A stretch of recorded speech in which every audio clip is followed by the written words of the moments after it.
저희들이 오늘 함께 공부할 하나님의 말씀은 고린도전서 6장 1절로 11절까지 말씀입니다. 고린도전서 6장 1절로 11절까지 말씀. 고린도전서 6장은 바울이 교회 안에서 일어나고 있는 분쟁에 대한 이야기, 이것이 어떻게 세상 바깥에 있는 소송으로 발전되어졌느냐 하는 이 이야기에 대한 주제를 다루고 있습니다. 사실 읽어보면 바울이 말하려고 하는 그 내용 자체를, 그 내용을 이해하는 것이 그다지 어렵지 않습니다. 읽으시면 바울이 지금 이런 이야기를 하고 있구나. 저희도 이제 크게 쉽게 이해할 수 있는 부분이기는 한데 7절에 등장하는 한 단어의 번역이, 제가 이렇게 표현할게요. 다소 좀 애매한 번역이 전체가 말하려고 하는 전체적인 큰 그림. 제가 이제 설교 중에도 그런 말씀 드리잖아요. 설교를 준비하는 것도 참 어렵지만 제목을 잡는 게 참 쉽지 않은 것 같아요. 해보면 해볼수록 이 타이틀을 잡는다는 게 참 쉽지 않은 것 같아요. 사실은 7절의 이 이야기를 그 애매한 번역 하나가 바울이 지금 말하려고 하는, 만약에 이 단어를 제 생각에 잘 번역했었다라고 한다면 본문이 말하려고 하는 내용들이 사실은 보다도 좀 더 선명하게 부각될 수 있었을 텐데 그렇지 못했다고 하는 좀 아쉬움을 가지게 됩니다. 대략 이제 본문을 제가 이제 좀 나눠보면 이렇게 본문이 의미상으로 좀 나누어질 수 있지 않을까 그렇게 생각합니다. 그래서 이제 오늘 이 본문 7절에 있는 단어를 같이 좀 잘 번역해 봄으로써 고린도전서 6장이 말하려고 하는, 6장에서 바울이 말하려고 하는 진짜 바울의 그 참 의도가 무엇인가 함께 여러분과 좀 묵상해 보고자 합니다. 본문에서 소송하고 관련되어져서 피해자가 있고 또 가해자가 있지 않겠습니까? 이런 피해자, 가해자 또 그 교회를 향한 바울의 권면이 본문에 등장하는데, 그래서 이제 이런 이유 때문에 고린도전서 6장은 미국이나 또 한국의 많은 그 교단들이 어떻게 이 법정 소송 문제를 다루어야 하는가에 대한 해석학적인 근간으로 작용하고 있습니다. 그래서 제가 자랐던 보수적인 교단들, 합동이라든지 또 고신고 같은 이런 교단 안에서는 어떤 법이 있냐면 성도들이 자신들의 이슈를 가지고 세상 법정에 가서 수하는 것에 대해서 소송을 제기하는 것이 합당치 못하다고 하는 그런 교회법을 가지고 있습니다. 그렇게 만들었던, 그런 법을, 교단법을 가지게 만들었던 중요한 성경 본문이 바로 이제 그 중에 하나가 바로 고린도전서 6장입니다. 그래서 이 소송이라고 하는 매우 구체적인 담론, 이 이야기를 지금 바울이 이야기하고 있기는 한데, 저는 이 소송이라는 것에 저희들이 너무 많은 방점을 찍은 나머지 사실은 바울이 말하려고 하는 더 큰 그림을 때로는 망각하고 이 본문을 읽어가고 있는 것이 아닌가 하는 생각을 할 때가 있습니다. 그래서요, 오늘 본문에 소송이라고 하는 이 주제, 이 소재도 매우 중요한 것이지만 이 소송이라는, 교회 안에서의 소송이라는 문제를 접근하는 바울의 그 관점, 여러분 이거에 집중해 보면 바울이 무슨 말을 하려고 하는지가 보다 명확해집니다. 바울은 기본적으로 예수 그리스도 안에 있는 새로운 창조의 피조물로서 주님과 함께 새로운 창조의 세상을 우리 교회로서 우리가 함께 만들어가고 있다, 이렇게 바라보고 있습니다. 제가 에베소서를 강의하면서 여러분들과 함께 나누었던 매우 중요한 주제이죠. 바울이 그리스도의 복음을 세상에 대한 하나님의 승리로 규정하고 그 승리를 새 창조로서 표현해서 어떻게 우리가 교회로서 하나님께서 세상을 향해 이기신 이 승리의 복음을 함께 새로운 창조로서 이 땅 가운데 구현해내고 있는가. 여러분, 복음을 이렇게 이해하는 것이 우리가 교회로서 함께 살아가는데 저는 매우 유익한 함의들이 있다고 생각합니다. 그저 복음을 예수 믿고 죽어서 천국 간다라는 정도로 이해하게 되어지면 우리가 교회로서 이 땅 가운데 무엇을 행해야 하는가? 예수님이 이루신 그 구원의 복음이라는 것이 도대체 무엇을 의미하는 것인가 하는 부분들이 자칫 잘못하면 톤다운 될 수 있는 가능성이 매우 많은데, 이런 식으로 복음을 규정하면 이제 주님께서 세상을 향해서 이기신 이 승리, 그 승리로 말미암아 이 땅 가운데 임한 새로운 창조, 이것을 교회가 어떻게 세상 가운데서 구현해 가야 할 것인가? 사실은 바울이요, 지금 바로 그런 관점에서 교회 안에, 고린도 교회 안에 소송이라는 문제를 다루고 있다고 하는 사실을 기억하셔야 합니다. 그러니까 여러분, 이런 거죠. 교회 공동체는 단순히 세상에서 존재하고 있는 세상 법과 질서를 지키는 정도의 공동체가 아니라, 그것을 넘어서는 하나님의 나라가 이 땅 가운데 임했고, 그 하나님의 나라라고 하는 것이 우리에게 어떤 의미를 던져주는 것인가, 그 가치라고 하는 것이 무엇인가 하는 그런 관점에서 바울은 교회를 설명합니다.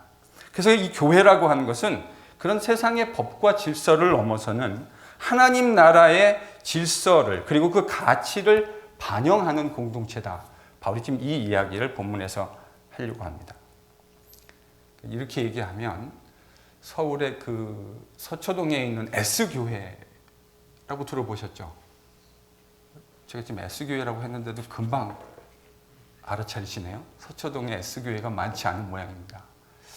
그 교회의 오아무개 목사님이, 그 교회가 지금 그 도로 불법 점유로 서초구청과 관련돼서 소송 가운데 있다고 하는 건 알고 계시죠?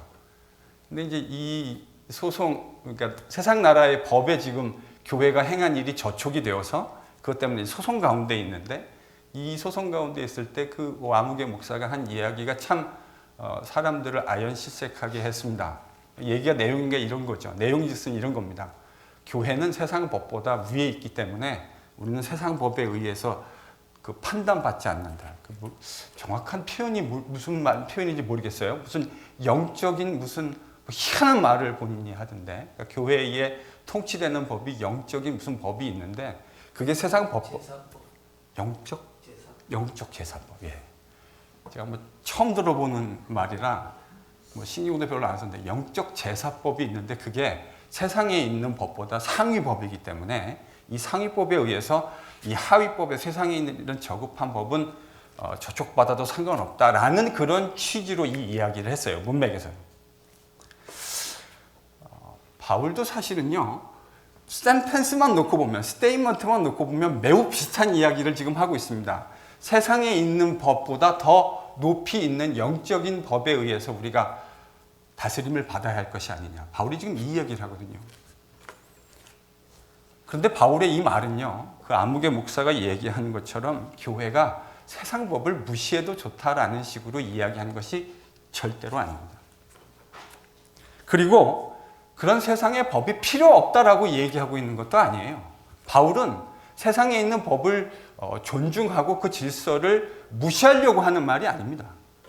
바울이 말하려고 하는 건, 다만 우리는 세상이 정해놓은 그런 규정을 넘어서는 더 고차원적인 법, 하나님께서 그리스도 예수를 통해 이 땅 가운데 갖고 오신 그 하나님의 나라라고 하는 것은 세상에 있는 그런 법보다 훨씬 더 고차원적인 법에 의해서, 우리는 그런 거에 의해서 통치를 받는 사람들이다.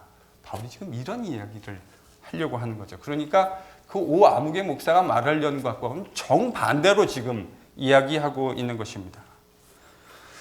왜 그런가? 왜 우리는 그런 가치를 표방해야 하는가? 그것은 교회가 세상에 예수님의 승리가 무엇인가를 선포해야 하는 사명이 주어져 있기 때문입니다. 세상 속에 그 교회가 선포해야 할 예수님의 승리가 무엇인지를 우리가 말로만이 아니라 우리의 삶의 모습으로 선포해야 할 책임이 우리에게 주어져 있다는 거예요. 오늘 그 이야기를, 바로 바울이 저는 그 이야기를 하고 있다고 생각하는데, 그 이야기를 좀 하나하나 보따리를 좀 풀어볼까 합니다. 여러분, 1절에 보면 교회 안에 분쟁이 생겼습니다. 이 분쟁은 고린도 교회 안에 있는 그런 큰 분쟁, 그러니까 어떤 계파별 분쟁이 아니라 성도와 성도 사이에 있는 어떤 개별적인 이슈가 연관되어진 이권이 연관되어진 어떤 분쟁이 있었던 것 같습니다. 그런데 그 성도들이 교회의 판단과 결정에 이 문제를 호소하지 않고 이 문제를 지금 어디로 가져갔어요? 세상 법정으로 가져간 겁니다. 여기서 이제 문제의 발단이 시작됩니다. 바울은 이 문제에 대해서 매우 비판적인 태도로 대응하는 것을 볼 수 있습니다. 뭘 보면 알 수 있냐면 여러분 5장에서 저희들이 지난번 시간에 공부했던 5장에 보면 음행하는 사람의 문제, 그러니까 세상에서도 참 들어보기 쉽지 않은 그런 음행의 문제를 바울이 이야기하면서 뭐라 그랬냐면 그럼에도 불구하고 내가 너희를 부끄럽게 하려고 이 말을 하는 것이 아니다. 바울이 이렇게 5장에서 얘기했거든요. 여러분 보면 5절을 보십시오. 바울이 뭐라고 하고 있습니까? 함께 읽습니다. 5절을 한번 읽어볼까요? 시작.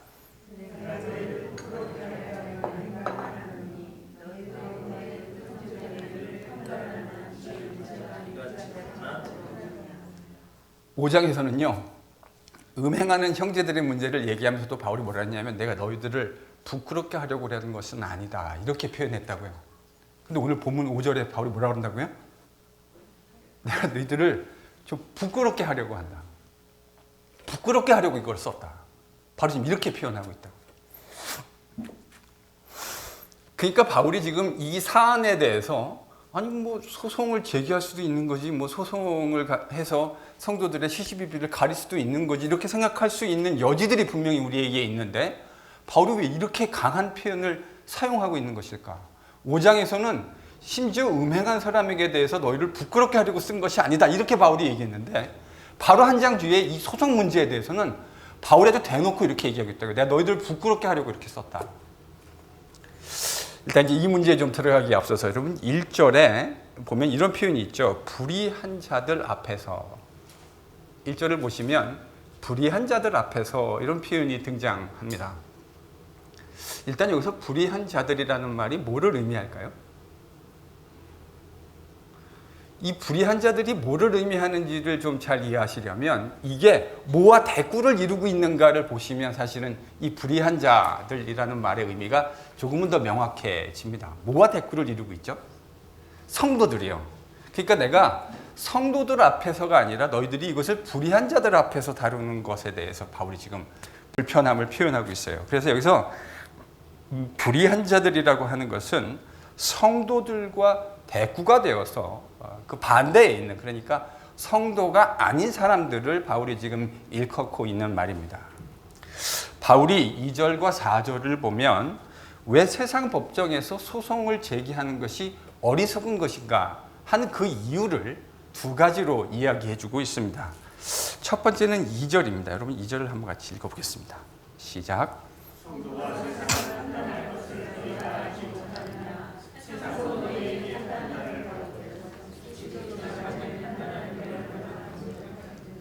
바울이 지금 교회가 이 이슈를 세상의 코르트로 가지고 가는 것에 대해서 어리석다라고 생각하고 있다고요.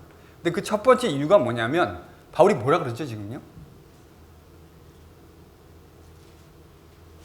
누가 누구를 판단해요? 원래 성도가 세상을 판단하게 돼 있는 건데 지금 고린도 교회의 모습은 성도들이 자신의 판단을 누구에게 가지고 간 거죠? 자신들에게 갖고 있는 이슈를 판단을 받기 위해서 지금 세상에 가지고 왔다고요. 그러니까 바울은 지금 이렇게 얘기하는 거죠. 사실은 성도들이 세상을 판단해야 되는 건데 너희들이 어째서 그 이슈를 세상에 가지고 가서 성도로서 어떻게 세상의 판단을 받으려고 하는 것이냐. 지금 이렇게 이야기하고 있는 것입니다. 여러분 이 이야기가 어디서 기인했을 것이라고 생각하십니까? 성도들이 세상을 판단한다. 마태복음 19장 28절. 이 얘기는 예수님이 제자들에게 해주신 이야기인데 예수님께서 이제 인자로서 세상을 마지막에 심판하실 때에 그때 예수님의 제자들이 예수님과 함께 이스라엘, 즉 뭐 이걸 세상이라고 저희들이 좀 확대해서 얘기한다면 심판하게 될 것이다. 우리 심판주이신 주님과 더불어 주님의 제자들이 세상을 심판할 것이다. 이렇게 이제 말씀해 주셨다고요.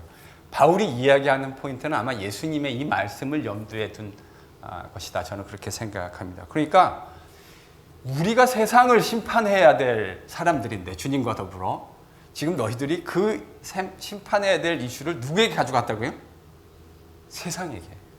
이게 얼마나 어리석은 일이냐, 아니 바울이 이렇게 이야기하는 거죠. 또 하나의 이유는 사실은 뭐 같은 맥락인데 그 두 번째 이유가 3절에 기록되어 있습니다. 3절도 함께 읽습니다. 시작.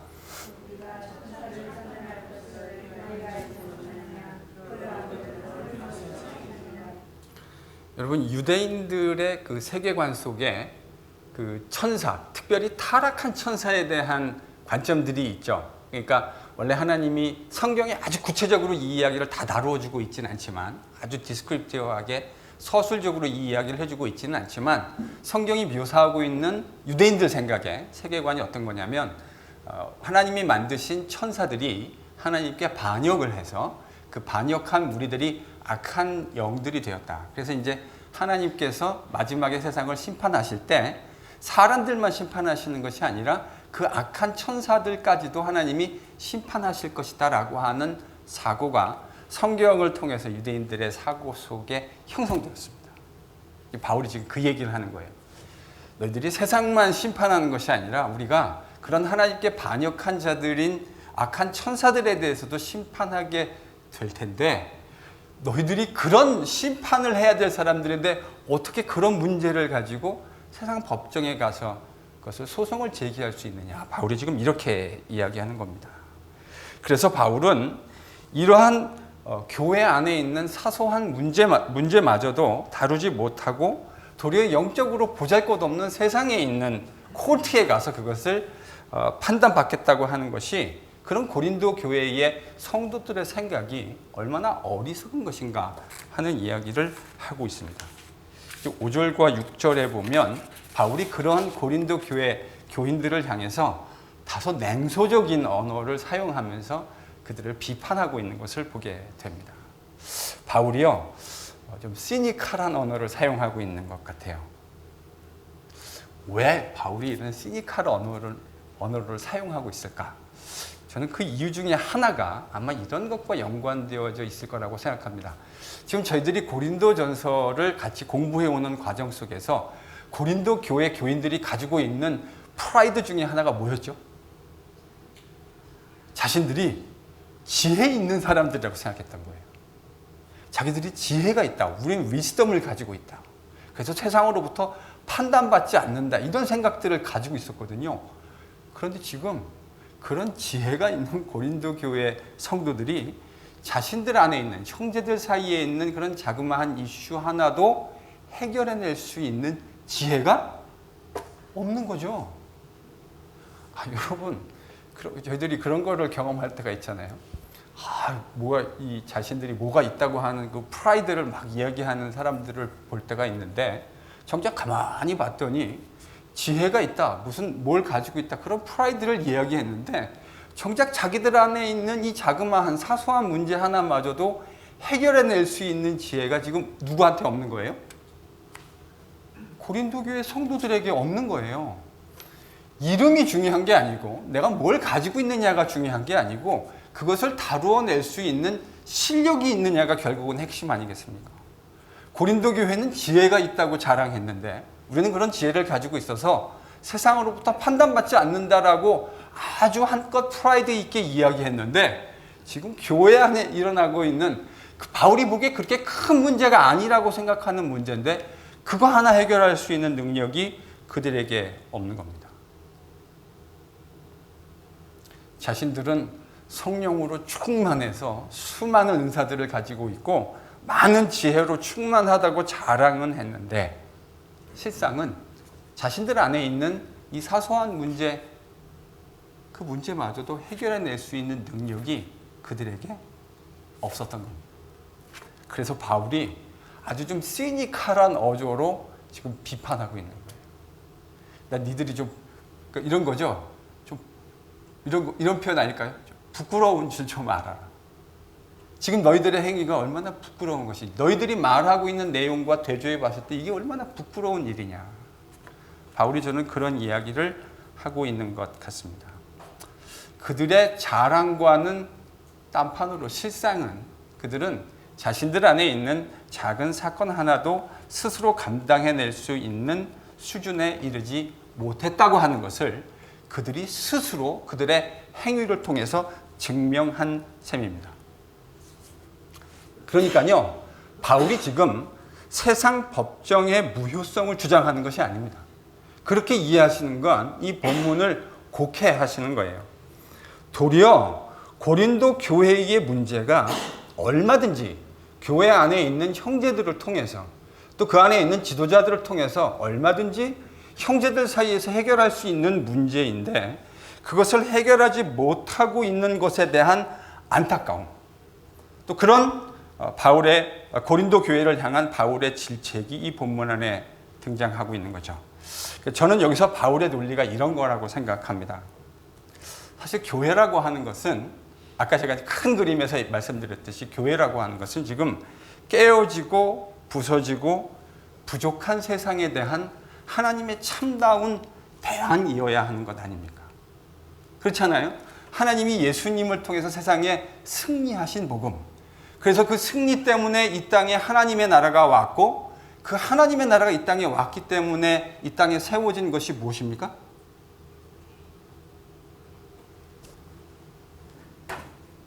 제가 써야 될 것 같은데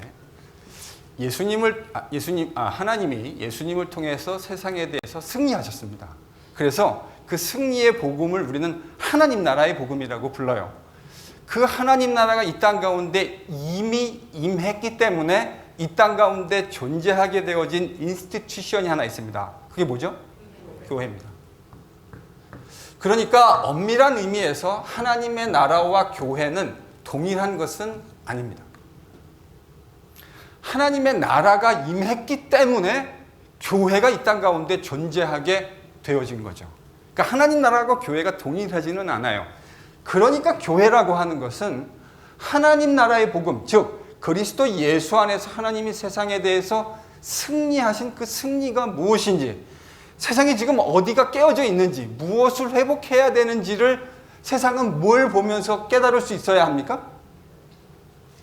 우리를 보면서요. 세상이 교회를 보면서 하나님의 restoration, 하나님의 회복이라는 것이 이렇게 아름다운 것이구나 라는 것을 세상이 교회를 보면서 깨달아야 된다고요. 그게 하나님이 교회를 세상에 두신 이유입니다. 그런데 지금 고린도 교회는 하나님이 교회를 세상에 두신 이유를 근원에서 무효화시키고 있는 거예요. 여러분, 세상이 만약에 교회 안에 어떤 문제들이 생겼는데, 예를 들어서 제가 김우철 집사님하고 다투었습니다. 저랑 제일 안 다툴 것 같은 분인데 사실은 저희들이 다퉜어요. 다퉈가지고 우리 둘이 가지고 있는 문제를 세상에 있는 코트에 가서 어큐즈하고 코트에 섰다고 한번 생각해 보십시오. 저 사람은 NGPC의 목사라고 하는데, 저 사람은 NGPC의 ordained deacon이라고 하는데, 그 교회의 리더 그룹의 사람들이 자신들끼리 그 문제를 해결할 수 없어서 코트에 이 문제를 가지고 왔다. 그래서 판사가 저희들이 가지고 있는 그 분쟁을 다루면서 말은 앞에서 그렇게 하지 않겠지만 속으로 뭐라고 생각할까요? 여러분 뭐라고 생각하실 것 같아요? 여러분이 만약에 저지라면 이런 상황이 벌어졌다 그러면 뭐라고 판단하시겠습니까? 아유, 이 지질의 궁상들. 이 지질의 궁상들. 교회는 세상에 하나님의 승리가 무엇인가를 보여주어야 하는데, 지금 고린도 교회가 하고 있는, 성도들이 하고 있는 이 행위는 하나님의, 여러분 저는 교회라고 쓰고 뭐라고 읽냐면 하나님의 승리라고 읽습니다. 교회는 하나님이 세상에 승리하셨기 때문에 존재하는 인스티튜션이에요. 그래서 여러분 교회라고 하는 것을 승리라는 이 큰 그림 안에서 바라보실 관점이 필요해요. 자, 그러면 사실 지금 고린도전서 6장 1절에서 11절 제목을 저는 이렇게 달고 싶어요. 고린도 교회의 패배. 저는 이게 바울이 오늘 이 고린도서 6장에서 이야기하고 싶은 핵심이라고 생각합니다. 왜 이렇게 얘기할 수 있는가? 왜 고린도 교회의 패배가 바울이 이야기하는 전체 그림의 핵심인가? 7절과 연관되어 있습니다. 제가 아까 초두에 7절을 사실은 잘 번역을 했어야 되는 건데 그게 좀 아쉽다 이렇게 말씀드렸는데 여러분 7절을 같이 한번 읽겠습니다. 자, 지금 7절을 보면 바울이 이렇게 표현했죠. 너희가 피차 고발함으로, 그러니까 이제 피해자가 있는 건데 너희가 피차 고발함으로 너희 가운데 이미 뭐가 있대요? 예, 번역이 어떻게 되어 있습니까? 뚜렷한 허물 이렇게 지금 번역되어 있어요. 사실은 이 뚜렷한 허물이라는 번역은 의역입니다. 이건 이제 의역이라고 볼 수밖에 없어요.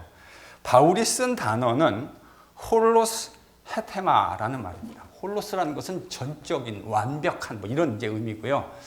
헤테마란 이 단어가 참 재미있는데 헤테마란 단어가 무슨 단어냐면 신약 성경에서도 몇 번 사용되어지죠. 주로 어떤 의미로 사용되냐면 패배. 이 번역이 실패 혹은 전쟁에서의 패배를 표현할 때 헤테마라는 단어가 사용되어집니다.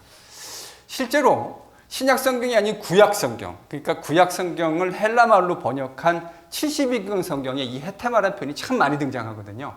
근데 이 헤테마 표현을 보면 거의 예외 없이 다 뭐로 번역이 되어 있냐면 패배, defeat. 영어로는 이렇게 되어 있다고요. 그러니까 지금 바울이 이렇게 얘기한 거예요. 이게 지금 왜 이런 번역을 했는지 제가 그걸 번역한 분이 누군지 몰라서 못 물어보겠는데 너희가 피차 고발함으로 너희 가운데 이미 제가 뭐라고 번역하면 좋을까요? 전적인 패배, 완전한 패배. 니들이 서로 피차간에 물고 뜯으면서 고발함으로 뭐가 이루어졌다고 지금 너희 가운데요? 완벽한 패배가 이루어졌다고요. 바울이 지금 송사에 대해서 이렇게 사실 여러분 좀 이렇게 약간 의외라고 생각하실 수 있지 않을까요? 아니 송사를 할 수도 있는 거지. 어떤 일에 대해서 A와 B 사이에 이게 이해관계랑 서로가 이해관계가 잘 설명이 안 되니까 이거를 콜텍 갖고 CCBB를 가려주십시오라고 하는 것이 뭐 그렇게 잘못된 일이냐라고 현대인들이 얼마든지 생각할 수 있다는 거죠. 근데 바울이요 지금 뭐라 그랬냐면 이게 뭐라고요? 뚜렷한 허물이라고 번역해놨는데 저는 이 번역 마음에 안 들어요. 뚜렷한 허물이라는 말보다는 완벽한 패배. 너희들이 피차 소성함으로 너희 안에 지금 뭐가 있다는 거예요? 아니 원래 교회 안에는 뭐가 있어야 되는데요? 하나님의 승리가 뚜렷하게 보여야 하는데 하나님의 승리는 고사하고 너희 안에 완벽한 패배가 보인다는 거예요. 지금 바울이요. 여러분 원래 교회라는 게 뭘 보여줘야 되는 거라고요? 하나님의 그리스도 안에 있는 그 승리가 무엇인지, 그 영광스러운 승리가 무엇인지를 보여줘야 하는 것이 교회의 사명이라고요. 여러분 우리가요 교회로서 세상 가운데 보여줘야 하는 건 하나님의 영광스러운 승리가 어떤 것인지를 보여주는 겁니다. 물론 이 말은 제가 지금 요 성경과 하나 안에서 다 설명하기에는 너무너무나 큰 개념이죠. 제가 좋아하는 존 파이퍼 목사님의 유명한 그분의 캐치프레이즈 중에 하나가 이거예요. God is wholly glorified when we are satisfied. 인간들이 하나님 안에서 가장 만족감을 누릴 때 우리의 하나님이 가장 큰 영광을 받으신다. 이게 이제 제가 볼 때 그 존 파이퍼 목사님의 그 신학을 꿰뚫는 제가 볼 때는 핵심이라고 저는 생각합니다. 근데 이제 여기에서 좀 보충 설명이 필요하죠. 심지어 그러니까 우리는 세상에서 승리를 얘기하고 하나님의 영광을 얘기하면 오토매티컬리 어떤 식으로 영향을 받아왔냐면 세상으로부터 힘을 가지고 그렇죠. 힘을 가지고 우리가 그 힘을 프랙티스 할 때 그것이 하나님께 영광이 되어질 거라고 많은 교인들이 착각합니다. 제가 저희 교회에 부임한 이래로 예수님의 승리는 어떤 식으로 기념되어야 된다고 얘기했습니까?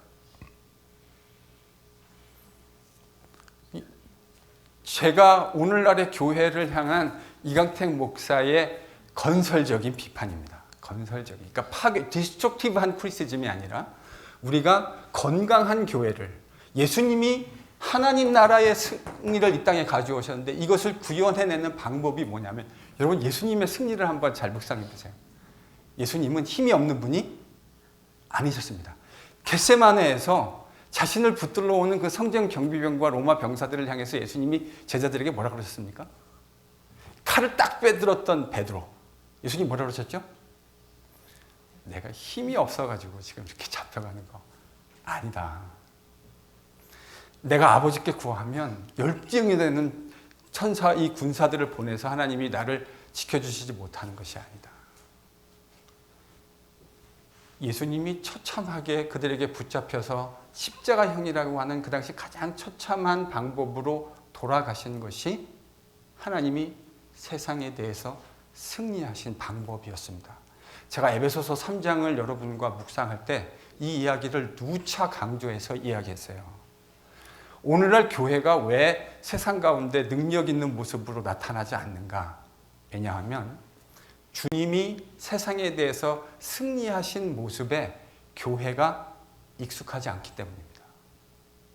교회가요, 교회됨을, 예수님의 승리, 하나님의 승리를 세상에 전하는 방식이 가만히 오늘날 우리들이 하는 걸 한번 여러분 묵상해 보세요. 어떤 식이냐면 세상이 하는 것과 너무나 똑같은 방식으로 돈을 가지고 힘을 사용해서 그 힘을 마치 우리가 어마어마한 능력을 가지고 있는 것처럼 세상 가운데 과시하면서 예수님의 승리를 표현해내려고 하고 있다고요. 세상은요, 그런 거 가지고 감명받지 않습니다. 왜 감명받지 않죠? 아니, 돈은 세상이 더 많아요. 여러분, 힘은 세상이 더 많이 가지고 있다니까요. 세상은 그런 거 가지고 우리에게 절대로 감동하지 않습니다. 근데 세상이 언제 교회의 그 신비스러움에 휩싸이게 되어지냐면, 쥐뿔 별것도 가진 거 없는 것 같은데 그들의 그 연약함 속에서 그리스도의 승리를 구현해내는 그 연약한 성도들의 삶의 방식 속에서 세상은 늘 교회에 감동되는 겁니다.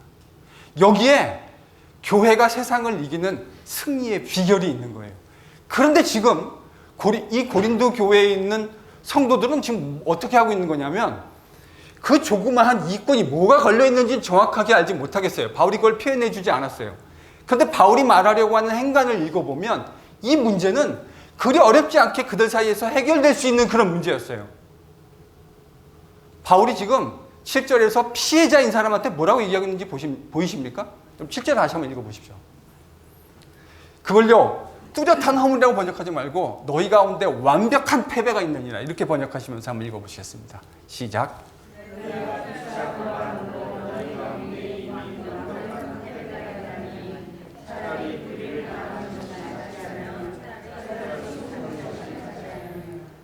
바울이 이거 완벽한 패배를 읽으니까 훨씬 잘 읽혀지시죠? 전 이럴 때 좀 속상해요. 이거 왜 이렇게 번역을 후지게 해가지고, 완벽한 패배로 번역을 해줬으면 성도들이 읽고, 이게 예수님의 승리에 대한 지금 이야기를 전 틀림없이 바울이 그 얘기를 하고 있다고 생각해요. 그 예수님의 승리를 보여줘야 하는 너희들이 이 작은 문제를 가지고 지금 송사해가지고 시시비비를 가린다고? 피해자에게 지금 바울이 뭐라 그러죠? 차라리 이거 좀 손해보는 게 낫지 않겠느냐. 예수님의 승리가 세상 가운데 이렇게 조롱거리가 되고 이 웃음거리가 됐느니 차라리 당신이 뭔지 모르겠지만, 저희가 정확하게 지금 판단하기는 어렵지만 그거 좀 손해보는 게 낫지 않겠느냐. 저는 바울이 지금 그러니까 이 이야기를 하고 있다고 생각해요. 그렇게 전 이 본문을 읽어야 된다고 생각합니다. 이게 이 본문의 저는 키고 핵심이라고 생각해요. 원래 교회는 세상의 승리를 보여주는 하나님의 기념비여야 합니다. 세상 가운데. 그런데 지금 교회가 그렇지 못한 거죠. 그래서 바울은 바로 이런 행위가 세상 안에 있는 교회의 완벽한 패배다라고 이야기하고 있는 겁니다. 차라리 이렇게 해가지고 세상 법정에서 그 어리석은 그 이권과 관련되어서 그거를 누리려고 소송을 제기하고 이런 법석을 피우는 꼴이라니, 바울이 바라보는 패배의 핵심입니다. 이렇게 해서 교회로 패배자가 되느니 더 중요한 복음의 가치를 위해서 차라리 네가 불의를 당하는 것이 더 낫지 않겠느냐, 차라리 속는 것이 더 낫지 않겠느냐. 훨씬 더 큰 가치가 앞에 있는데 그 자그마한 것을 붙드느라고 훨씬 더 큰 가치를 희생시키는 것이 얼마나 지혜가 없는 어리석은 행위냐. 바로 지금 그 얘기를 하고 있는 겁니다. 그래서 7절에는 완전한 패배인데 그 패배를 피해자의 관점에서 얘기하고 있다면 8절부터 11절까지는 그 완벽한 패배를 가해자의 관점에서 바울이 이야기합니다. 가해자에 대해서 바울의 비판 강도는 훨씬 세요. 그러니까 피해자는 차라리 네가 손해를 보는 게 낫지 않겠느냐 이렇게 얘기했다면, 가해자한테는 바울이 뭐라고 얘기했냐면요, 여러분 9절과 10절을 읽겠습니다. 같이 읽습니다. 시작.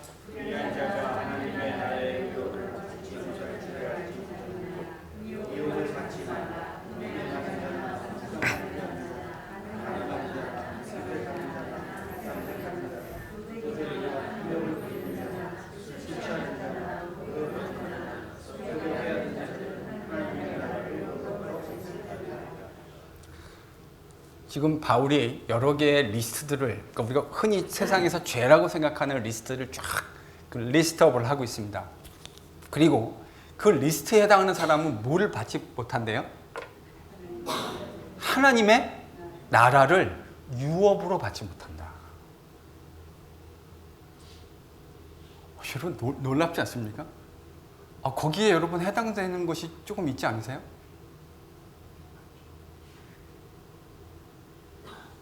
이럴 땐 꼭 제 눈을 피하시더라고요. 아니 그 리스트에 여러분 혹시 좀 찔리시는 게 없으세요? 저는 몇 개 있는데.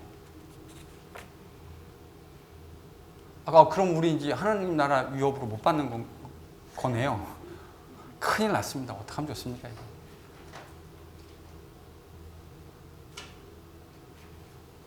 저는 이 말을 이렇게 이해해야 한다고 생각합니다. 바울이 지금 뭐라 그랬냐면 뭐 되지 말라 그랬죠? 미혹되지 말라.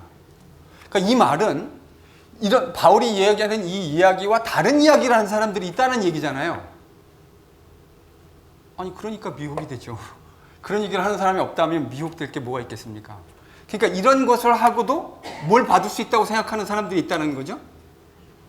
하나님의 나라를 유업으로 받을 수 있다고 생각하는 사람들이 있는 거죠.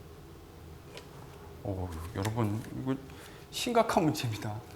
그러니까 제가요 오늘날 저는 이제 신약 성경을 공부한 목사잖아요. 그래서 교회가 이제 오늘날 한국 교회랑 이민 교회는 이런 불문율이 있는 것 같아요. 자전 그 안에 어떤 복음이 선포되고 뭐 증거되고 그 건전한 복음이냐 뭐 이런 거는 별 큰 관심이 없는 것 같고, 성도들이 일단 이 멘탈리티가 그냥 교회를 꽉 잡고 있는 것 같아요. 꽁 잡는 게 뭐죠? 매입니다. 꽁 잡는 게 매인데, 그러니까 교회가 성장하고 사람이 많아졌다 그러면 그걸로 모든 것들이 다 면죄부를 주는 듯한 그런 느낌을 제가 이민교회에서 참 많이 받았어요. 그러니까 예수 믿고 나서 그러니까 저는 이렇게 이걸 좀 잘 들어주세요. 예수를 믿어주시는 분들이 교회에 계십니다. 저 지금 뭐라 그랬죠? 예수를 믿어주시는 분들, 그리고 주일날 교회에 나와주시는 분들. 저는 이게 우리 조국교회와 이민교회의 비극이라고 생각합니다. 예수를 믿어주시고 교회에 나와주시고 감동하시면 헌금도 해주시고,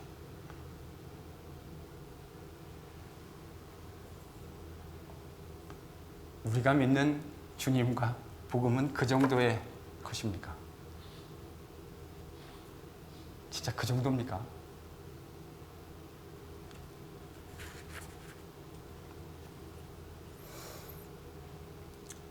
저는 가치관이 변하지 않는 사람은 예수의 제자가 아니라고 생각합니다. 얼마나 교회당 문턱을 많이 밟고 지나갔느냐가 핵심이 아니라 내가 생각하는 것이 예수의 제자답게 생각하고 내가 추구하는 것이 예수의 제자다운 추구를 하고 있지 않다면 여전히 예수 믿어 주시고 교회에도 나와 주시고 헌금도 해 주시는 정도의 수준으로 살고 있다고 한다면 여러분 바로 거기에서 교회의 비극은 시작되는 겁니다. 지금 고린도 교회의 완전한 패배가 어디서 시작되어졌습니까? 자신들은 괜찮다고 생각하는, 이렇게 살아도 괜찮다고 생각하는 바로 이 일 속에 바울의 그 완전한 패배, 홀로스 루테마라는 말이 등장하고 있다고요. 오늘날 이런 식의 가짜 유사복음,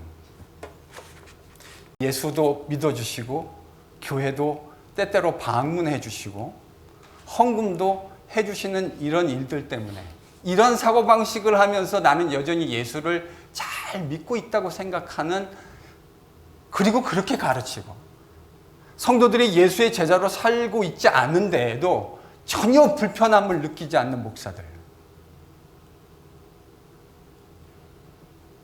그렇게 살면서도 나는 예수의 제자로 잘 살고 있다고 착각하고 있는 많은 성도들, 여러분 그것이 오늘 고린도 교회의 완전한 패배를 만들어냈습니다. 그래서 바울이 뭐라고 그러냐면 너희 그런 사람들 뭐 받을 거라고 생각하지 말래요? 하나님의 나라를 유업으로 받을 거 생각하지도 말라는 거예요. 이 말은 우리가 실수하지 않는다는 말이 아닙니다. 우리가 잘못을 범하지 않는다는 말이 아니에요. 잘못을 범했을 때 하나님이 말씀하시면 그 말씀 앞에 돌이키려고 하는 그 어떤 기준이 아니라 하나님의 말씀이 아니라고 말씀하시면 그 앞에 어떠한 핑계도 되지 아니하고 하나님 제가 잘못했습니다 라고 무릎 꿇어서 다시 하나님 앞으로 돌아가는 그 진정한 회개의 방식, 여러분 이게 예수의 제자입니다. 그리고 그렇게 사는 사람이 뭐를 유업으로 받게 된다고요? 하나님의 나라를 유업으로 받게 되는 겁니다. 여러분 하나님은 만홀히 여기시는, 당함을 받으시는 분이 아닙니다. 내가 하나님도 믿어드리고 가끔 주일날 가서 예배도 드려드리고 그러면 내가 죽을 때 하나님이 나를 천국으로 인도해 주실 것이다. 여러분 이게 오늘날 이민교회와 한국교회의 팽배해 있는 무슨 복음이요? 좀 대답을 해 주시죠. 무슨 복음이요? 유사복음. 유사복음은 무슨 복음이죠? 가짜 복음입니다. 저는 하나님이 하나님의 나라를 예수의 제자가 아닌 사람에게 줄 리가 없다고 생각합니다. 그래야 말이 되지 않겠습니까? 아니 나는 내 멋대로 내 가치관 가지고 이 세상에서 다 살고 하나님 도움 얻어서 내가 원하는 것들을 다 추구하면서 살겠다고 생각한다면 이 사람은 지금 하나님을 섬기고 있는 겁니까? 아니면 자기가 얻고 싶은 그 어떤 것을 섬기고 있는 겁니까? 뭐죠? 후자 아니겠습니까? 저는 하나님이 그런 사람을 천국으로 인도할 리가 없다고 생각합니다. 예수의 제자란 주인이 바뀐 사람입니다. 이럴 때는 아멘을 하셔도 괜찮습니다. 예수의 제자란 주인이 바뀐 사람이에요. 예수의 제자란 가치관이 바뀐 사람이에요. 가치관이 하나도 변하지 않아서 나는 내가 옛날에 세상에 살던 방식대로 똑같이 살면서 예수님의 이름 빙자해서 그분 저 힘센 분인데 저분한테 도움 얻어가지고 내가 원하는 것을 다 얻어낼 것이라고 생각하는 건 저는 예수를 믿는 게 아니라고 생각합니다. 물론 오해 없이 들으십시오. 그런 유아기적인 그런 연약한 것을 우리가 시작할 수는 있다고 생각합니다. 그러나 진짜 복음으로 나아가는 것은 주인이 바뀌는 것이고 가치관이 바뀌는 겁니다. 오늘날 그리고 바울 때에도 이런 가짜 복음, 구원파적인 복음이 고린도 교회에 있었던 것 같아요. 핵심은 이겁니다. 복음은 가치관의 전도를 요구합니다. 가치관이 하나도 변하지 않고 내가 이전에 살고 싶었던 대로 다 살면서 예수님만 믿어주고 교회 나와주는 시대에 저희들이 살고 있습니다. 이 이야기를 통해서, 이 본문을 통해서 복음이 무엇인가 저희들이 정말 깊이 고민해 봐야 될 것이라고 생각합니다. 예수를 믿는다는 것은 내가 이전에 주인으로 살던 시대를 정리하고 이제는 예수님을 내 주인으로 모시고 산다는 것을 의미합니다. 예수님을 믿는다고 하는 것은 그 주인이 가져오신 그 새 시대의 가치관을 그것으로 무장해서 이 땅을 살아가겠다고 다짐하는 것을 의미합니다. 여러분, 이게 복음에 합당한 삶입니다. 이런 가치관으로 무장한 사람에게서 가장 큰 관심을 바울은 본문에서 우리에게 보여주고 있습니다. 여러분, 결국은 우리가 선택하는 모든 선택이란 것은 가치 판단의 문제가 아니겠습니까? 요즘 파파이스에서 3불 9구를 주고 샌드위치가 난리가 났다는 것을 알고 계시죠? 역시 우리는 개로에 살고 있는 겁니다. 미국에서 좀 난리가 났어요. 파파이스에 3불 9구짜리 치킨이 나왔는데요. 이거를 먹겠다고 미국 사람들이 점심시간에 1시간 넘게 막 줄을 서는 일이 허다합니다. 치킨 샌드위치. 저도 저희 그 교회 여기 월마트 앞에 수요일인가 제가 화요일인가 그거 한번 먹어보겠다고 갔다가 바로 차를 돌려가지고 나왔잖아요. 줄이요. 파파이스에서 나와가지고 삥 돌아가지고 그 월마트 가는 길까지. 그러니까 제가 계속 카운트는 안 해봤는데 아마 제가 서가지고 계속 그 서플라이가 있다고 하더라도 한 2시간은 기다려서 3불 9구짜리 샌드위치 하나 먹을 수 있을 겁니다. 그리고 그렇게 기다렸다가 앞에 갔는데 솔드아웃. 이렇게 되는 일도 비일비재하대요. 그래도 그것이 가치가 있다고 판단하면 2시간을 기다리는 거고 저 같은 사람은 그럴 가치가 It's not worth it. 저한테는. 그거를 3불 9구를 2시간 줄 서서 저는 먹고 싶지 않아요. 결국은 다 가치의 문제 아닙니까? 이 모든 판단이 가치의 판단인 거죠. 복음의 가치를 붙들고 있는 바울이 오늘 하는 이야기를 저희들이 잘 경청할 수 있었으면 좋겠습니다. 그렇게 완전한 패배를 당하느니 뭐 하라고요? 차라리 손해보는 게 낫지 않겠냐. 우리가 주님의 승리를 기념하기 위해서 교회로 부름을 받았는데 이런 모습으로 세상의 패배로 비춰지느니 난 차라리 너희들이 손해를 보는 쪽을 선택하라고 말하고 싶다. 그게 예수의 제자다운 삶의 모습이 아니겠느냐. 제가 한국에서 신학교에서 가르칠 때 이런 모습을 참 많이 봤어요. 입만 열면 말만 하면 하나님의 영광 이렇게 하는데 정작 어떤 손해, 자신의 그 기득권과 관련된 손해에 끼치는 상황이 되어지면 양보하지 않는 인간들이 참 많더라고요. 그리고 그 공동체, 학교, 교회 그 많은 사람들이 지금 상처를 받고 신음하고 있는데 자기가 가지고 있는 그 기득권 놓치지 않겠다고 끝까지 코트에 가서 그것을 붙들고 1년 넘게 2년씩 사람들 모든 공동체의 학생들이 막 전체 유급을 당하는 상황들이 있는데도 그걸 놓지 않는 인간들이 있더라고요. 제가 그걸 보면서 똑똑히 배웠습니다. 진짜와 가짜는 여기서 판단되는 거구나. 여러분, 딴 거 없습니다. 진짜와 가짜는 하나님 나라의 복음으로 가슴이 뛰는 사람은 저는 그런 일 절대로 할 수 없을 거라고 생각합니다. 내가 비록 억울함이 좀 있다 하더라도 내가 지금 이 상황에서 이렇게 당하는 것이 매우 억울한 느낌이 들기는 하지만 그러나 이거를 코트에 가져가서 세상 가운데서 하나님이 기념해 놓으신 그 영광스러운 승리가 개차반이 되고 죽사발이 되는 상황을 만들어 가면서 저는 하고 싶지 않을 것 같아요. 차라리 내가 좀 손해를 보고 말지. 그렇지 않겠습니까? 바울이 지금 정확하게 그 이야기를 하는 겁니다. 너희들이 차라리 손해보고 말아라.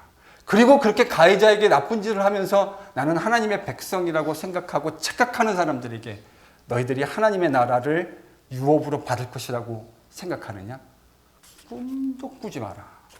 그런 자들은 결코 하나님의 나라를 유업으로 받을 수 없다고 이야기합니다. 사랑하는 성도 여러분, 바울이 고린도전서 6장에서 이야기하는 하나님 나라의 복음, 저는 바울이요 무슨 이야기를 하든지 어떻게 어프로치하든지 저는 이 바울의 복음의 핵심이 그의 생각 속에 늘 흐르고 있다고 생각합니다. 바로 이 하나님 나라의 복음으로 무장하는 NGPC가 될 수 있기를 소망합니다. 여러분, 때때로 억울한 일을 당할 때가 조금 있죠? 교회에서 보면 내가 볼 때 나는 분명히 저스티파이 할 수 있는 것이 있다고 생각할 때가 있잖아요.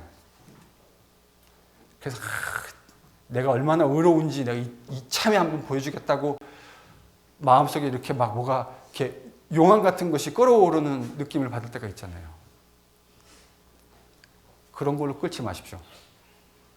진짜 여러분이 끌어야 하고 정말 마음이 타올라야 할 것으로 타오르십시오. 우리는 예수 그리스도의 영광스러운 교회입니다. 교회는 그 영광스러운 승리가 무엇인지 세상에 보여주어야 할 사명, 가장 고귀한 사명을 가지고 있는 자들입니다. 그런 자들에게 조그마한 것들 내가 손해보는 것, 그거 그리 대단한 일 아닙니다. 우리 이 정신으로 함께 뭉쳐서 예수님의 아름다운 교회를 세워가기를 소망합니다.